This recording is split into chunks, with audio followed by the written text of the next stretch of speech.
Welcome to Uma's world. ఈరోజు నా వీడియోలో వేడివేడి ఇడ్లీలోకి ఉల్లి చట్నీ ఎలా చేయాలో చేసి చూపిస్తున్నానండి.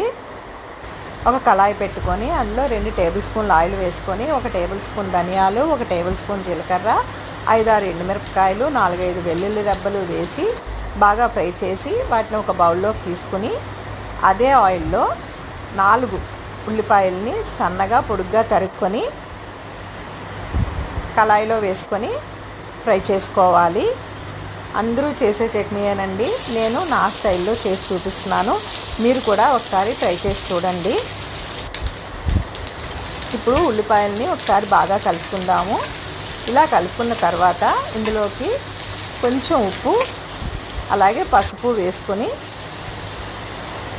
మూత పెట్టుకొని 5 నిమిషాల పాటు లో టు మీడియం ఫ్లేమ్లో ఫ్రై చేసుకోవాలి.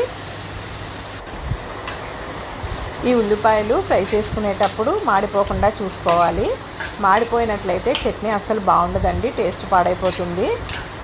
5 నిమిషాల పాటు వేపుకున్న తర్వాత ఇందులోకి కొద్దిగా చింతపండు వేసుకొని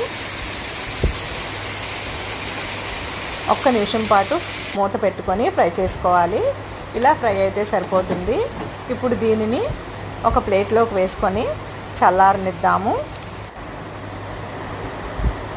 ఇది చల్లారేలోపు ఇడ్లీ ప్రిపేర్ చేసుకుంటున్నానండి. వేడివేడి ఇడ్లీలోకి ఈ చట్నీ చాలా బాగుంటుంది. ఇప్పుడు మిక్సీలోకి మనం ముందుగా పోపు పెట్టుకున్నాం కదా, ఎండుమిరపకాయలు, వెల్లుల్లిపాయలు, ధనియాలు, జీలకర్ర, దీన్ని ఒకసారి మిక్సీలోకి వేసుకోవాలి. ఇలా బరగ్గా మిక్సీలోకి వేసుకున్న తర్వాత మిగిలిన ఉల్లిపాయలను కూడా వేసేసి మళ్ళీ ఒకసారి మిక్సీ చేసుకోవాలి.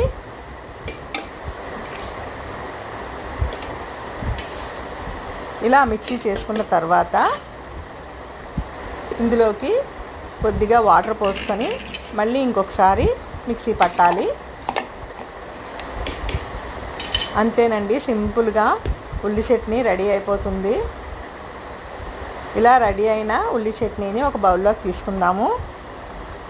చిక్కగా కావలసిన వాళ్ళు అలానే ఉంచేసుకోవచ్చు, లేదు కొద్దిగా పలచగా కావాలి అంటే కొంచెం వాటర్ వేసుకొని పలచగా కూడా చేసుకోవచ్చు.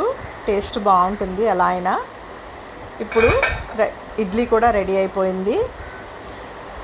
ఇలా వేడివేడి ఇడ్లీలోకి ఈ ఉల్లి చట్నీ చాలా బాగుంటుంది. మీరు కూడా ఒకసారి ట్రై చేసి చూడండి. మీకు కనుక ఈ వీడియో నచ్చినట్లయితే నా ఛానల్ని సబ్స్క్రైబ్ చేసుకొని లైక్ చేయండి.